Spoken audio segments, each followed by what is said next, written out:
오늘 한 그릇의 국밥이 그 비밀을 꺼냈죠. 서울 한복판, 비가 억수같이 쏟아지던 날이었어요. 저녁 8시쯤이었을 겁니다. 회의를 마치고 나온 한서영은 검은 벤틀리에서 내렸어요. 우산도 없이요. 비서가 황급히 우산을 펼쳐들었지만 서영은 손을 저었습니다. 괜찮아요. 혼자 갈게요. 부산 돼지국밥이라는 간판이 빗속에서 흐릿하게 빛났어요. 왜 그 가게 앞에 섰을까요? 본인도 몰랐습니다.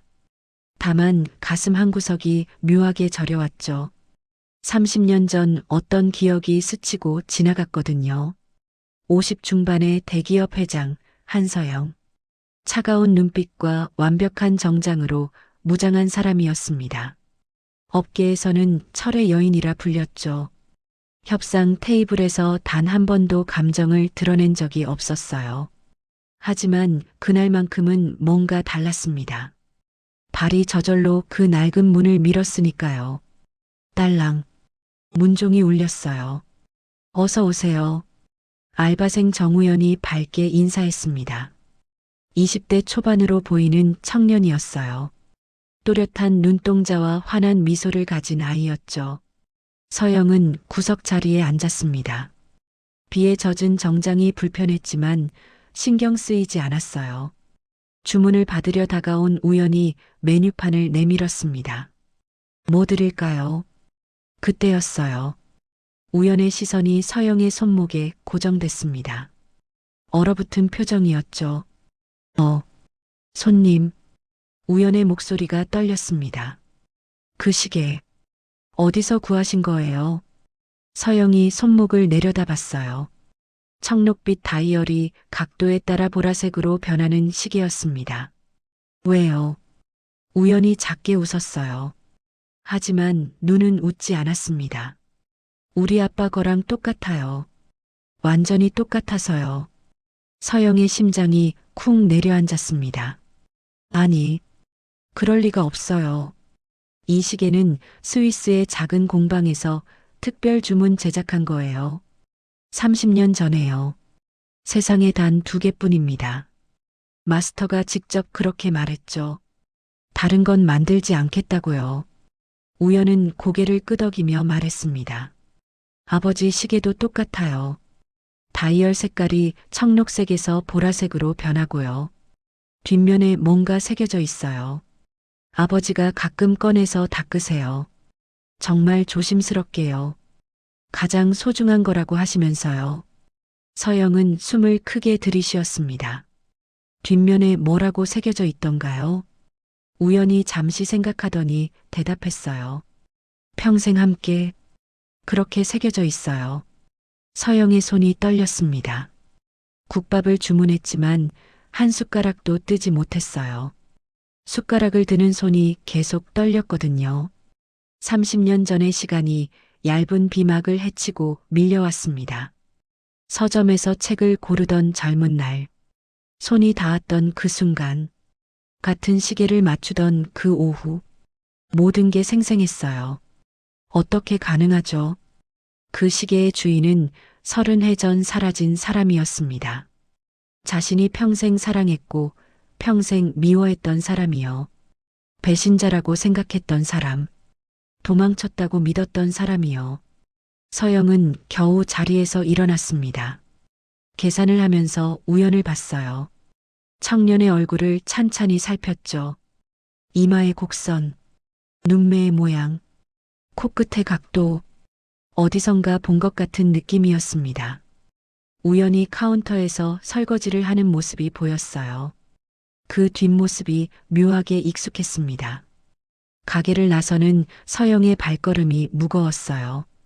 비는 여전히 쏟아지고 있었습니다. 빗속을 걸으며 서영은 생각했어요. 설마 그럴 리가 없어. 하지만 가슴속 무언가가 속삭였습니다. 알아야 해. 진실을 알아야 한다고요. 차에 올라탄 서영은 한참을 움직이지 못했어요. 손목에서 시계가 조용히 째깍거렸습니다. 그 소리가 유독 크게 들렸죠. 마치 무언가를 말하는 것 같았어요. 서영은 비서에게 전화를 걸었습니다. 목소리가 떨렸지만 명령은 분명했죠. 조사를 해야겠어요. 지금 당장요. 30년 전으로 돌아가 볼까요? 한서영은 25이었습니다. 대기업 회장의 외동딸이었죠. 하지만 그 사실을 숨기고 작은 출판사에서 인턴으로 일했어요. 진짜 자기 인생을 살고 싶었거든요. 집안의 기대와 시선에서 벗어나고 싶었습니다. 아버지는 반대했죠.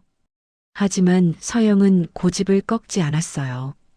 원룸을 얻어 혼자 살기 시작했습니다. 생애 처음으로 자유로웠죠. 어느 가을 오후였어요. 퇴근 후 들른 작은 서점에서 한 남자를 만났습니다. 정민호. 26살의 출판사 직원이었어요. 낡은 가죽 가방을 든 청년이었죠. 두 사람은 우연히 같은 책을 집어들었습니다. 카미의 이방인이었어요. 손이 닿았고 눈이 마주쳤습니다. 미안해요. 먼저 보세요. 서영이 손을 뗐죠. 아니에요. 괜찮습니다. 민호가 책을 서영에게 건넸어요. 제가 이미 읽었거든요. 좋은 책이에요. 서영이 웃었습니다. 그럼 제가 커피 한 잔 살게요. 민호도 따라 웃었죠. 그렇게 근처 카페로 향했습니다. 창가 자리에 마주 앉았어요. 민호는 꿈이 있었습니다. 좋은 책을 만드는 출판사를 갖는 거였어요. 돈이 아니라 가치를 만들고 싶다고 했죠. 사람들의 삶을 조금이라도 바꿀 수 있는 책을요. 서영은 그 진심에 끌렸습니다. 자신의 집안 사람들과는 완전히 다른 눈빛이었거든요. 이익과 주가만 말하는 사람들과는 달랐어요. 두 사람은 자연스럽게 자주 만났습니다.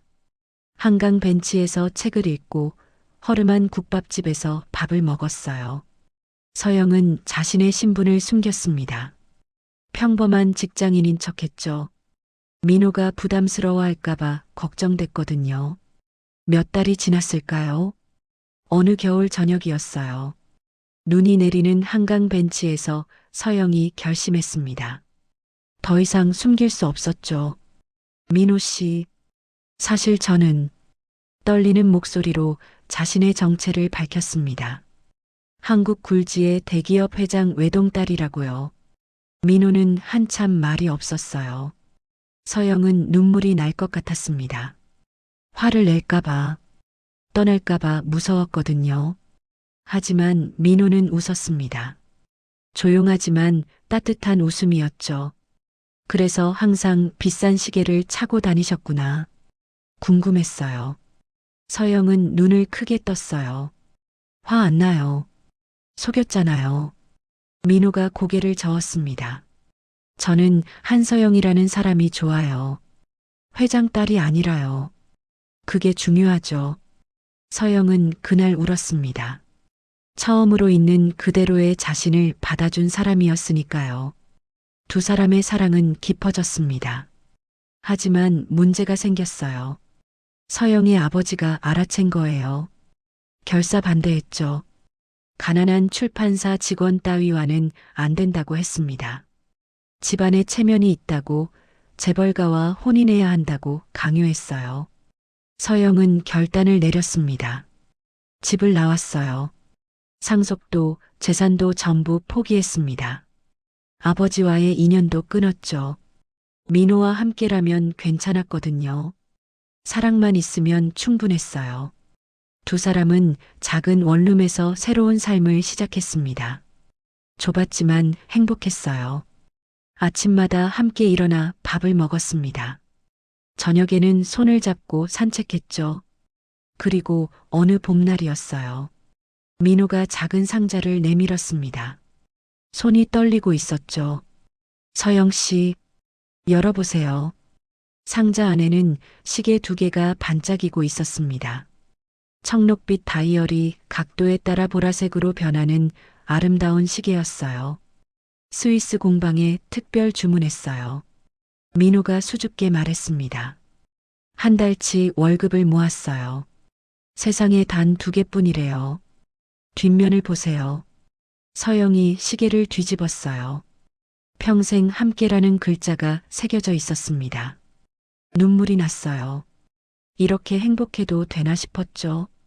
민호가 서영의 손목에 시계를 채워주었습니다. 자기 손목에도 같은 시계를 찼어요. 이제 우리는 같은 시간을 살아요. 영원히요. 그리고 얼마 후였습니다. 더 큰 기쁨이 찾아왔어요. 서영이 임신을 한 거예요. 두 사람은 부둥켜 안고 울었습니다. 우리 가족이 생기는구나. 진짜 가족이요. 임신 소식을 들은 나를 평생 잊지 못할 겁니다. 산부인과에서 나온 서영의 손에는 초음파 사진이 들려 있었어요. 작은 점 같은 생명이었죠. 밖에서 기다리던 민호가 달려왔습니다. 어때요? 아기가. 서영은 울면서 고개를 끄덕였어요. 우리 아기예요. 건강돼요. 민호는 서영을 안아 올리며 빙글빙글 돌았습니다. 우리 가족이 생기는구나. 진짜 가족이요.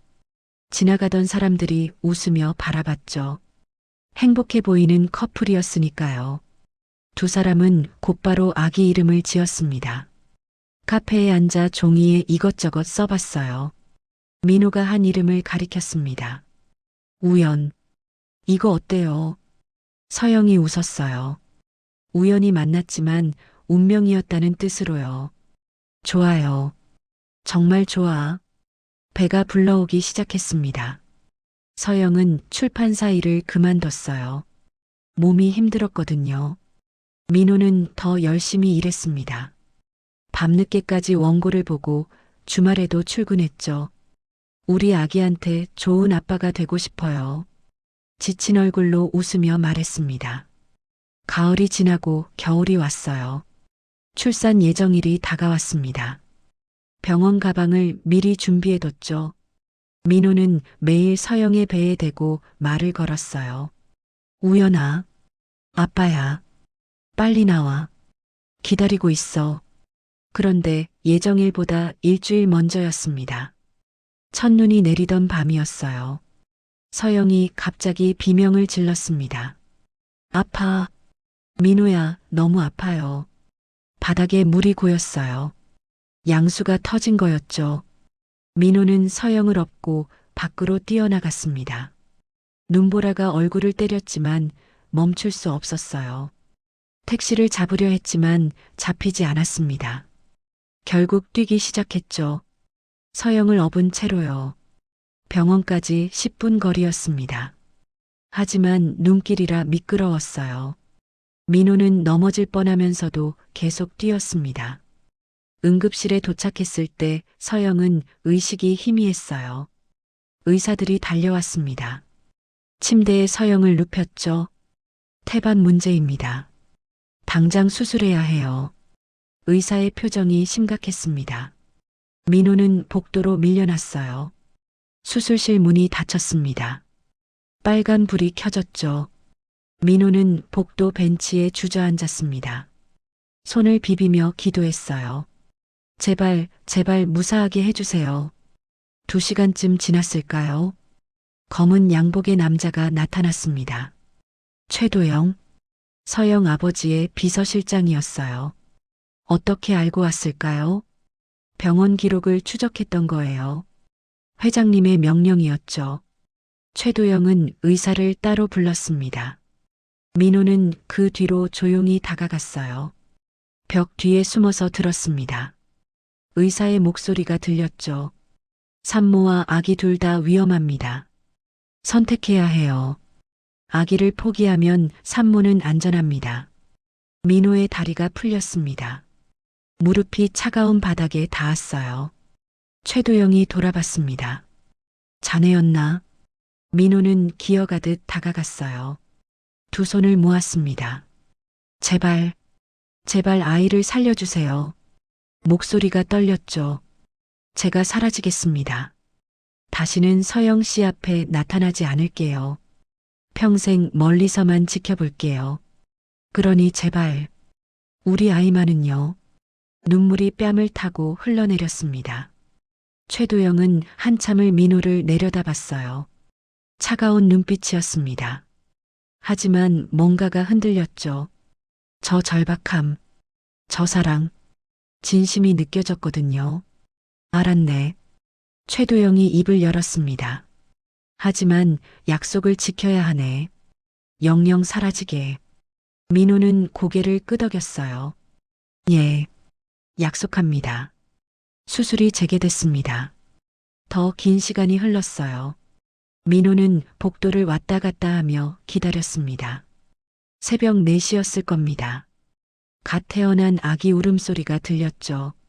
민호는 그 자리에 주저앉았어요. 살았다. 우리 아기가 살아있어. 간호사가 아기를 안고 나왔습니다. 작았지만 건강한 아기였어요. 최도영이 지시했죠. 저 사람에게 맡기게. 민호는 떨리는 손으로 아기를 받아 안았습니다. 따뜻했어요. 작은 심장이 뛰고 있었죠. 미안해. 우연아. 정말 미안해. 엄마를 떼어 놓아서요. 눈물이 아기 얼굴에 떨어졌습니다. 최도영이 봉투를 건넸어요. 당분간 쓰게. 그리고 다시는 돌아오지 말게. 민호는 아기를 가슴에 꼭 안고 병원을 나섰습니다. 눈보라가 더 거세졌어요. 하지만 걸음을 멈추지 않았습니다. 버스터미널로 향했죠. 부산행 첫 차를 탔어요. 아기와 함께요. 다음 날 아침 서영이 깨어났습니다. 첫 질문은 당연했죠. 우리 아이는요? 제 아기 어디 있어요? 최도영이 차갑게 대답했습니다. 아기는 사망했네. 그리고 그 남자도 사라졌어. 서영의 세상이 무너졌습니다. 비명을 지르며 울었어요. 아니야. 거짓말이야. 하지만 아무도 대답하지 않았습니다. 서영은 완전히 망가졌습니다. 한 달 내내 병실에서 울기만 했어요. 밥도 먹지 않고 말도 하지 않았습니다. 아기도 잃고 사랑도 잃었으니까요. 하지만 슬픔보다 배신감이 더 컸죠. 민호가 도망갔다는 말을 철석같이 믿었거든요. 결국 돈이 문제였구나. 가난이 무서웠구나. 책임이 두려웠구나. 그렇게 생각했습니다. 사랑했던 기억이 전부 거짓말처럼 느껴졌어요. 분노가 슬픔을 서서히 삼켰습니다. 차가운 감정이 마음을 채워갔죠. 서영은 결국 집으로 돌아갔습니다. 아버지가 내민 길을 걸었어요. 다른 선택지가 없었거든요. 회사 일을 배우기 시작했습니다. 처음에는 힘들었어요. 하지만 감정을 죽이니 쉬워졌죠. 숫자와 계약서만 봤습니다. 사람은 보지 않았어요. 감정은 느끼지 않았습니다. 5년이 지났습니다. 서영은 이사가 됐어요. 10년이 지나자 부회장이 됐습니다. 아버지가 세상을 떠났고 또 5년이 지나 회장이 됐죠. 한국 재계의 유일한 여성 총수였습니다. 사람들은 뒤에서 수군거렸어요. 냉혹하다고, 철의 여인이라고, 인간미가 없다고요. 서영은 신경 쓰지 않았습니다. 그렇게 사는 게 편했거든요. 아프지 않으려면 차가워야 했어요. 느끼지 않으면 괴롭지도 않았습니다. 하지만 손목의 시계만은 버리지 못했어요. 매일 찾습니다. 자신을 벌주는 것처럼요. 거울을 볼 때마다 그 청록빛 다이얼이 눈에 들어왔죠. 각도에 따라 보라색으로 변하는 그 색을요. 평생 함께라던 약속을요. 가끔 밤에 시계를 내려다봤습니다. 다른 한 개는 어디 있을까? 쓰레기통에 버려졌을까? 아니면 전당포에 팔렸을까? 생각하면 가슴이 아팠어요. 하지만 벗을 수는 없었습니다. 이게 마지막 연결고리였으니까요. 한편 부산에서 민호는 전혀 다른 삶을 살았습니다. 부산역에 내렸을 때 품속의 아기가 울었어요. 어떻게 키워야 하지? 막막했습니다. 하지만 포기할 수 없었죠. 작은 원룸을 얻었어요. 낡고 좁았지만 따뜻했습니다. 출판사 꿈은 완전히 접었어요. 당장 돈을 벌어야 했거든요. 택시 면허를 땄습니다. 밤낮 없이 운전대를 잡았어요. 낮에는 택시를 몰고 밤에는 아기를 돌봤습니다. 잠은 하루에 서너 시간뿐이었죠. 힘들었지만 견뎠어요. 우연이라는 이름을 그대로 불렀습니다. 출생신고도 자기 이름으로 했죠. 우연아, 밥 먹자. 우연아, 기저귀 갈자. 매일 말을 걸었어요. 아기는 무럭무럭 자랐습니다. 돌이 지나고 걸음마를 시작했어요. 민호는 울면서 웃었습니다. 우리 아들 정말 잘 크네. 어린이집에 보냈습니다. 초등학교에 입학했어요. 착한 아이였죠. 아버지가 힘들다는 걸 일찍 알았습니다. 초등학교 3학년 때부터 설거지를 도왔어요. 중학교 때는 새벽에 신문 배달을 했습니다. 아빠, 나는 괜찮아요. 우연은 항상 웃었습니다. 민호는 그럴 때마다 미안했어요. 이 아이에게 엄마를 돌려주지 못해서요. 풍족한 삶을 주지 못해서요. 하지만 말할 수 없었습니다. 진실을요. 서영은 아이가 죽었다고 알고 있을 테니까요. 돌아가면 오히려 더 아플 거라고 생각했어요. 차라리 모르는 게 나을 거라고요. 그래서 참았습니다. 30년 동안요. 민호도 손목의 시계를 버리지 못했습니다. 낡아서 고장날 때마다 시계방을 찾아가 고쳤어요. 부품을 구하기 어려웠지만 포기하지 않았죠. 가끔 밤에 시계를 꺼내서 닦았습니다. 청록빛 다이얼을 천으로 조심스럽게 닦았어요. 우연히 초등학생일 때 물었습니다. 아빠, 그거 왜 그렇게 아끼세요? 비싸요. 민호는 웃으며 대답했죠. 이게 아빠한테는 전부였던 적이 있단다. 우연은 고개를 갸웃했어요. 이해하지 못했지만 더 묻지 않았습니다. 우연히 고등학교를 졸업했습니다. 대학은 포기했어요. 돈이 없었거든요. 대신 일을 시작했습니다. 국밥집 아르바이트였죠. 아빠, 내가 벌게요. 이제는 내 차례예요. 민호는 그날 밤 혼자 울었습니다. 그렇게 30년이 흘렀습니다. 서영은 회장실에서 계약서를 보고 민호는 택시 안에서 손님을 태우고 우연은 국밥집 주방에서 설거지를 했어요. 같은 하늘 아래 서로 다른 세상에서 각자의 시간을 살았습니다. 세상에 단 2개뿐인 시계는 여전히 같은 시간을 가리키고 있었어요. 멈추지 않고 째깍거렸죠. 서로를 그리워하며요. 언젠가 다시 만날 그날을 기다리면서요. 국밥집을 나온 서영은 차에 앉아 한참을 움직이지 못했습니다. 비서가 조심스럽게 물었어요. 회장님, 어디로 갈까요? 서영은 대답하지 못했습니다. 생각이 너무 많았거든요. 그 시계, 정말 그 시계가 맞을까요? 아니면 비슷하게 생긴 다른 거일까? 하지만 우연의 말이 계속 맴돌았어요. 완전히 똑같다는 표현. 그냥 비슷한 게 아니라 똑같다고 했죠. 다이얼 색깔도 뒷면 각인도요. 서영은 결정했습니다. 알아봐야 한다고요. 확인해야 한다고요. 며칠이 지났습니다. 서영은 일에 집중할 수 없었어요. 회의 중에도 멍하니 창밖을 봤죠. 임원들이 이상하게 쳐다봤습니다. 서영은 신경 쓰지 않았어요. 어느 점심시간이었습니다. 서영은 다시 국밥집을 찾았어요. 이번에는 일부러 점심시간을 골랐죠. 손님들로 붐볐습니다. 우연히 정신없이 서빙하고 있었어요. 서영은 구석자리에 조용히 앉았습니다. 기다렸어요. 주문을 받으러 온 우연에게 조심스럽게 물었죠. 저번에 말씀하신 아버지 시계요. 혹시 어디서 구하신 건지 여쭤봐도 될까요? 우연히 고개를 갸웃했어요. 글쎄요. 정확히는 모르는데요. 아주 오래전에 맞춘 거라고만 들었어요.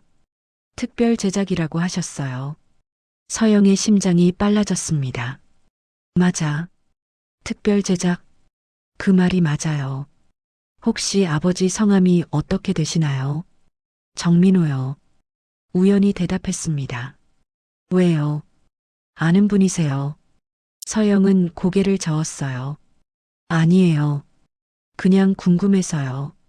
하지만 속으로는 심장이 터질 것 같았습니다. 민호, 정민호. 그 이름을 듣는 순간 모든 게 확실해졌어요.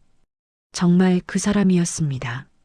30년 전 사라진 바로 그 사람이요.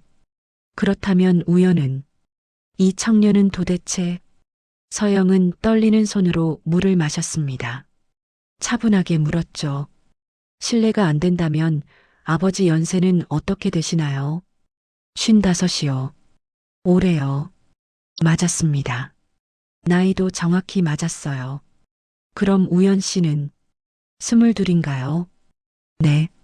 올해 23이에요. 서영은 숨이 멎는 것 같았습니다.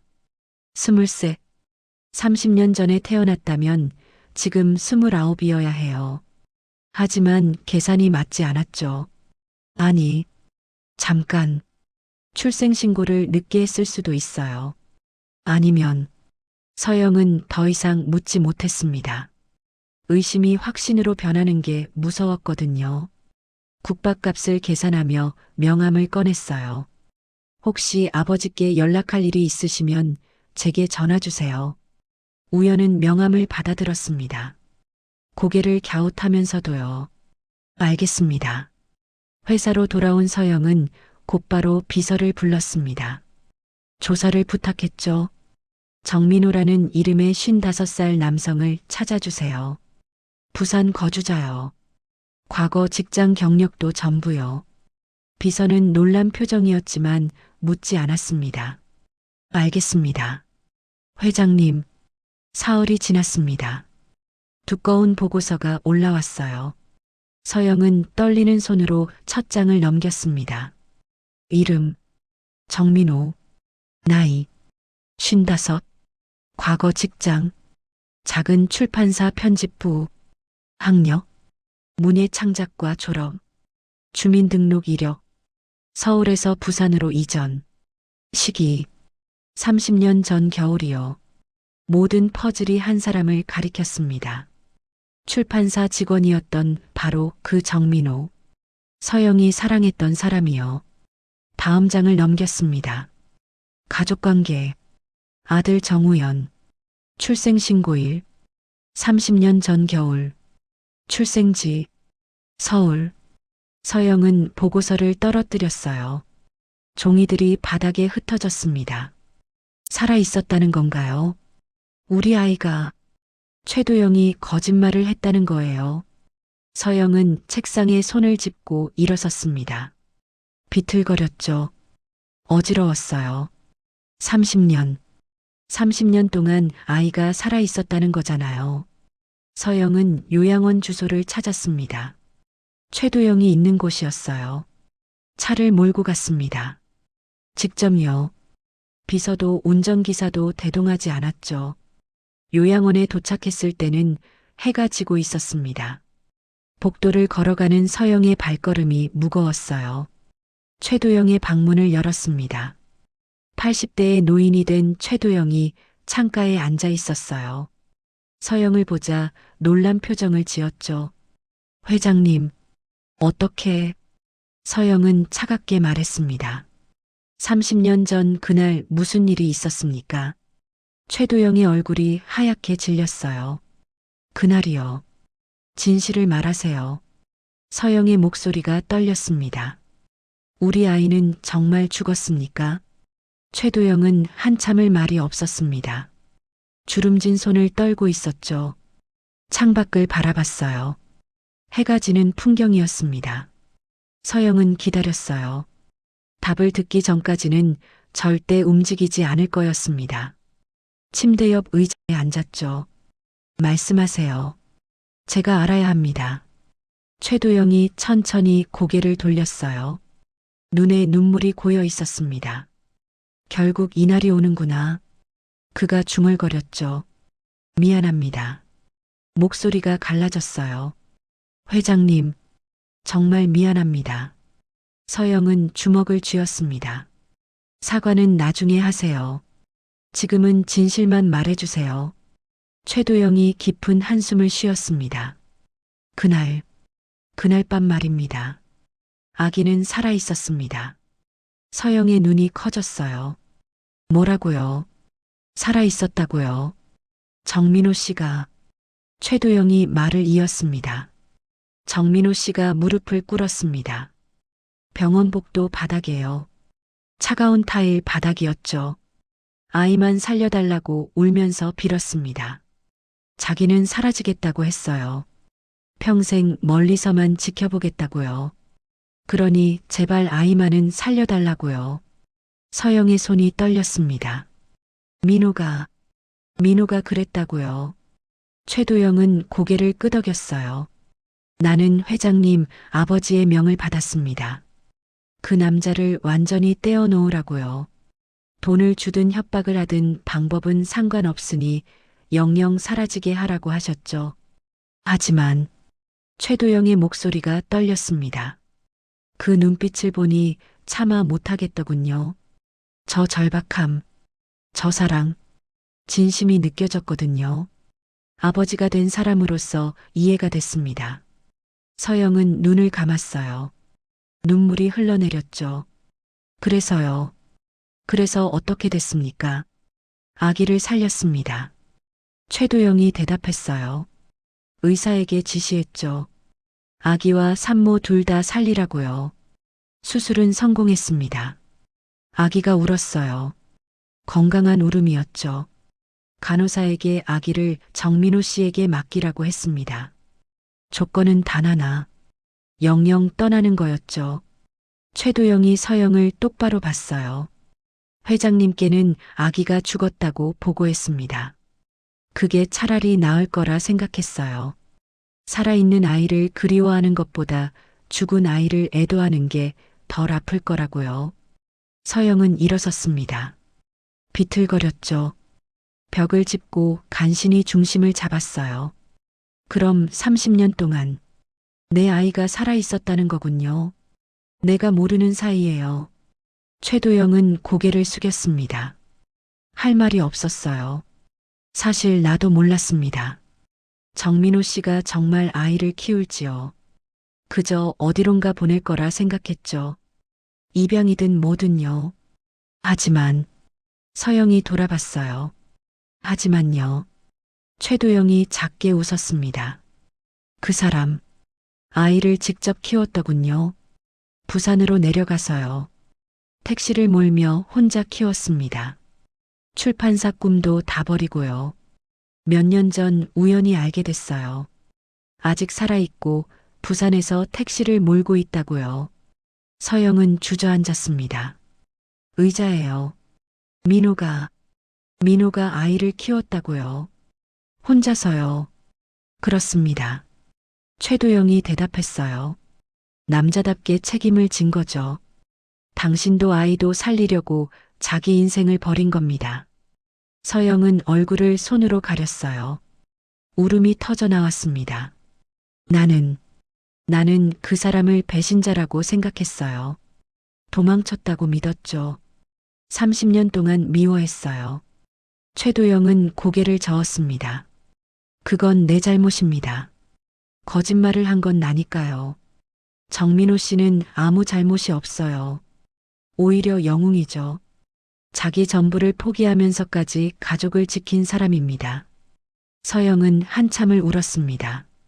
최도영도 조용히 눈물을 닦았어요. 두 노인이 석양빛 속에서 함께 울었습니다. 회장님, 최도영이 말했습니다. 이제라도 찾아가세요. 늦지 않았습니다. 서영은 고개를 들었어요. 어떻게요? 어떻게 가요? 얼굴을 볼 수가 있겠어요. 갈 수 있습니다. 최도영이 단호하게 말했죠. 사랑했으니까요. 아직도 사랑하고 있으니까요. 그 시계를 보면 압니다. 30년을 차고 다니셨잖아요. 서영은 손목의 시계를 내려다봤습니다. 청록빛이 석양빛에 반짝이고 있었어요. 요양원을 나선 서영은 주차장에서 한참을 서 있었습니다. 밤 공기가 차가웠어요. 하지만 마음은 뜨거웠습니다. 비서에게 전화를 걸었어요. 정민호의 주소를 찾으세요. 지금 당장요. 1시간 뒤 주소가 왔습니다. 부산 외곽의 낡은 아파트 단지였죠. 서영은 직접 운전대를 잡았어요. 30년 만에요. 고속도로를 달렸습니다. 밤이 깊어가고 있었어요. 뭐라고 말해야 하지? 미안하다고 해야 하나? 보고 싶었다고 해야 하나? 사랑한다고 말할 수 있을까요? 생각이 복잡했지만 발은 멈추지 않았습니다. 부산으로, 민호에게로, 30년을 기다린 그 사람에게로 향했어요. 부산 외곽의 낡은 아파트 단지였습니다. 복도식 건물이 4동 서 있었어요. 페인트가 벗겨지고 계단은 녹슬어 있었죠. 서영은 차 안에서 그 풍경을 바라봤습니다. 민호가 여기서 30년을 살았구나. 우연이를 여기서 키웠구나. 가슴이 먹먹했어요. 자정이 가까워지고 있었습니다. 거리는 조용했어요. 가로등만 외롭게 빛나고 있었죠. 서영은 차에서 내릴 용기가 나지 않았습니다. 만나면 뭐라고 말하지? 30년 만에 마주하는데 첫마디가 뭐여야 하지? 생각만 해도 숨이 막혔어요. 그때였습니다. 노란 헤드라이트가 골목 어귀로 들어왔어요. 개인 택시 한 대였죠. 천천히 주차 공간을 찾아 들어갔습니다. 시동이 꺼졌어요. 운전석 문이 열렸습니다. 남자가 내렸어요. 허리가 조금 굽어 있었습니다. 머리에는 흰머리가 섞여 있었죠. 하지만 걸음걸이는 여전히 단단했어요. 가로등 불빛 아래로 걸어왔습니다. 얼굴이 보였어요. 민호였습니다. 주름이 깊어졌고 눈가에 피로가 서려 있었죠. 하지만 그 눈빛만은 여전했습니다. 착하고 따뜻한 눈빛이요. 서영은 차문을 열었습니다. 손이 떨렸지만 내려섰어요. 하이힐이 아스팔트를 딛는 소리가 고요한 밤에 울렸습니다. 민호가 걸음을 멈췄어요. 고개를 들었습니다. 가로등 불빛 아래 서 있는 여자를 봤죠. 검은 정장을 입은 사람. 손에는 서류 가방을 들고 있었어요. 그 순간 민호의 손에서 가방이 떨어졌습니다. 툭! 바닥에 부딪히는 소리가 났죠. 서영 씨. 목소리가 갈라졌습니다. 정말 서영 씨예요. 오랜만이에요. 서영이 대답했습니다. 목소리도 떨리고 있었어요. 민호 씨. 두 사람은 몇 미터 떨어진 채로 서 있었습니다. 움직이지 못했어요. 30년이라는 시간이 두 사람 사이에 벽처럼 서 있었거든요. 어떻게? 민호가 물었습니다.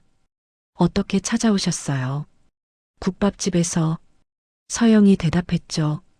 우연히가 시계를 봤어요. 당신 시계랑 똑같다고요. 민호는 손목을 내려다봤습니다. 낡은 시계가 여전히 거기 있었어요. 청록빛 다이얼이 가로등 불빛에 반짝였죠. 서영도 자기 손목의 시계를 봤습니다. 똑같은 시계였어요. 세상에 단 2개뿐인 시계. 왜? 서영이 물었습니다. 왜 날 버렸어요? 민호는 고개를 저었어요. 버린 게 아니에요. 내가 버린 건 내 인생이었습니다. 당신이랑 우리 아들을 살리려고요. 서영의 눈에서 눈물이 흘렀습니다. 나는 아이가 죽었다고 들었어요. 당신이 도망갔다고 들었죠. 30년 동안 그렇게 믿었어요. 알아요. 민호도 울고 있었습니다. 미안해요. 정말 미안합니다. 하지만 다른 방법이 없었어요. 병원 복도에서 무릎을 꿇고 빌었습니다. 아이만 살려달라고요. 제가 사라지는 조건으로요. 그게 유일한 길이었어요. 서영은 참았던 감정이 터져나왔습니다. 당신은 아이와 함께였잖아요. 우연히와 함께 30년을 살았잖아요. 나만 혼자였어요. 아무것도 모른 채 혼자였다고요. 민호가 다가왔어요. 한 걸음 한 걸음 조심스럽게요. 서영이 앞에 섰습니다. 손을 뻗어 서영의 어깨를 잡았죠. 나도 혼자였습니다. 당신 없이는 혼자였어요. 매일 당신 생각했습니다. 아침에 눈 뜰 때마다, 밤에 잠들 때마다요. 우연히를 볼 때마다 당신이 보였습니다. 그 눈, 그 웃음, 전부 당신을 닮았거든요. 그럴 때마다 가슴이 찢어졌어요. 두 사람은 서로를 끌어안았습니다. 부서지게요. 30년의 오해가 무너졌어요. 거짓말도, 분노도, 슬픔도 전부요. 민호의 어깨에 기댄 서영이 울었습니다. 민호도 서영을 안은 채 울었어요. 가로등 불빛 아래서 두 사람은 한참을 그렇게 서 있었습니다. 근처 벤치로 갔어요. 나란히 앉았습니다. 손을 꼭 잡고 있었죠. 놓으면 다시 잃어버릴 것 같았거든요. 민호가 손목의 시계를 만졌어요. 아직도 차고 다니시네요. 서영도 자기 시계를 내려다봤습니다. 버릴 수가 없었어요. 유일한 증거였으니까요. 우리가 진짜였다는 거요. 우리 사랑이 거짓이 아니었다는 거요. 민호가 웃었어요. 눈물 섞인 웃음이었습니다. 저도요. 이게 없으면 버틸 수 없었어요. 당신을 잊을 수 없었습니다. 두 사람은 시계를 나란히 놓았어요. 벤치 위에요. 청록빛이 보라색으로 변하는 다이얼. 세상에 단 두 개뿐인 시계가 30년 만에 다시 만났습니다. 평생 함께라는 각인이 가로등 불빛에 반짝였죠. 우연이는 어떤 아이예요? 서영이 물었습니다. 민호는 미소 지었어요. 당신을 닮았습니다. 착하고 강하고 따뜻해요. 혼자서도 정말 잘 컸습니다. 나는 좋은 아빠가 아니었는데요. 서영이 고개를 저었습니다. 아니에요. 당신은 최고의 아빠였어요. 내가 하지 못한 걸 해냈잖아요. 우연이를 지켜냈잖아요. 고마워요. 정말 고맙습니다. 며칠이 지났습니다. 서영은 조심스럽게 준비했어요. 호텔 라운지를 예약했죠. 조용하고 따뜻한 곳을 골랐습니다. 창가 자리였어요. 햇살이 잘 드는 곳이었죠. 우연이를 처음 만나는 자리였습니다. 진짜 가족으로요. 서영은 일찍 도착했어요. 옷을 몇 번이나 갈아입었습니다. 첫인상이 중요하니까요. 아들에게 좋은 엄마로 보이고 싶었죠. 민호도 곧 도착했습니다. 평소와 달리 새 셔츠를 입고 왔어요. 면도도 깔끔하게 했죠. 두 사람은 나란히 앉았습니다. 손을 맞잡고 기다렸어요.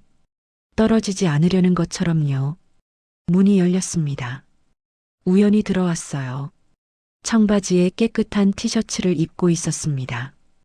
어색한 표정으로 두리번거렸죠. 이런 고급 호텔은 처음이었거든요.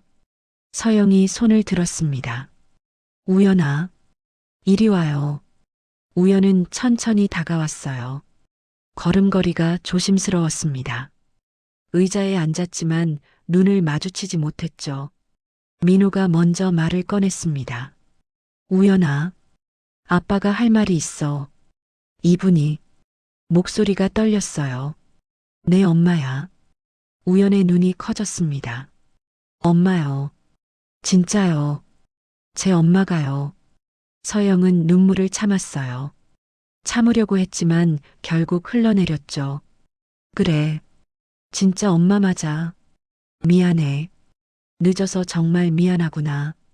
우연히 고개를 숙였습니다. 어깨가 떨렸죠. 울고 있었어요. 조용히요. 저는 엄마가 없는 줄 알았어요. 아빠한테 여러 번 물어봤는데 말 안 해주셨거든요.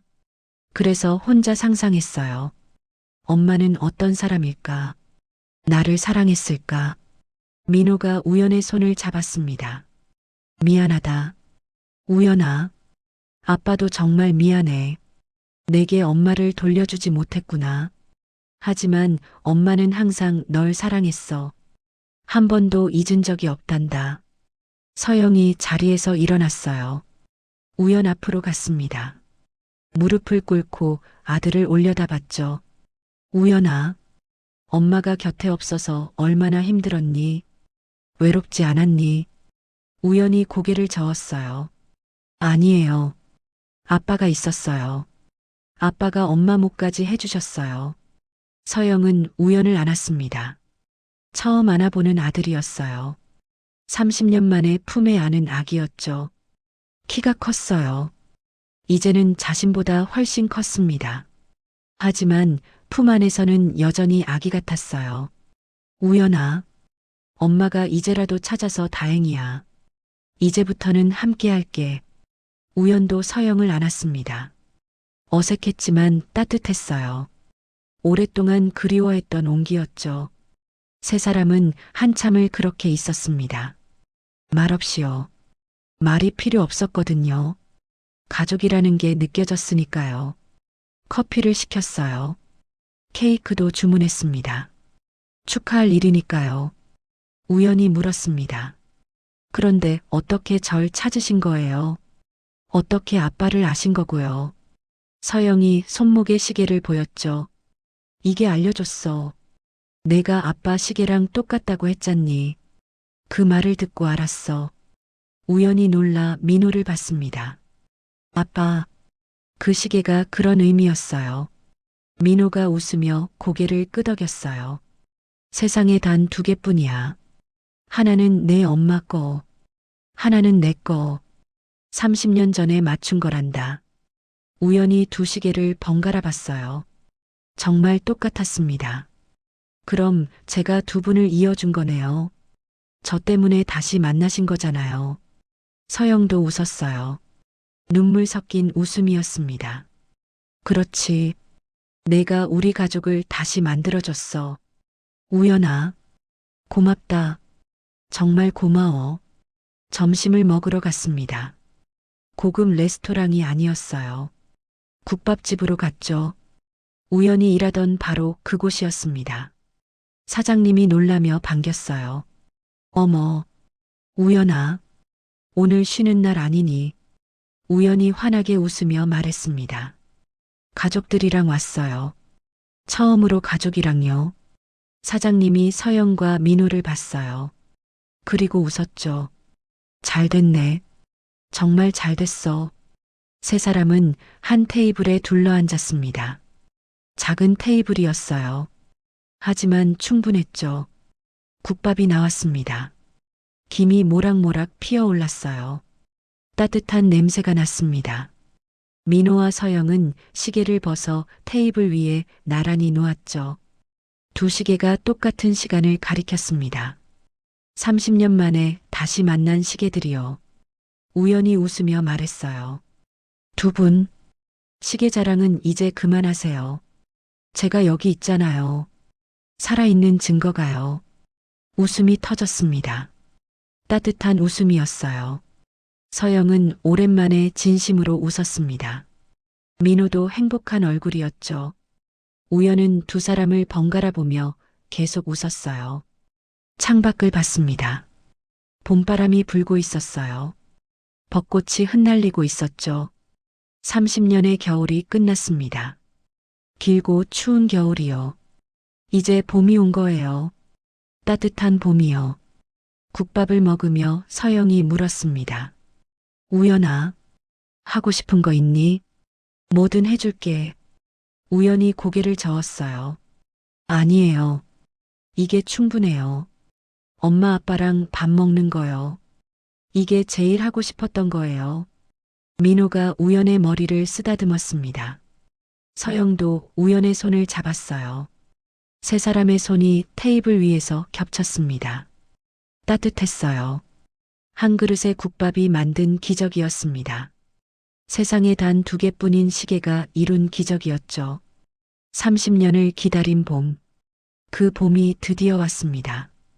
그리고 이제 시작이었어요. 함께할 시간이 기다리고 있었으니까요.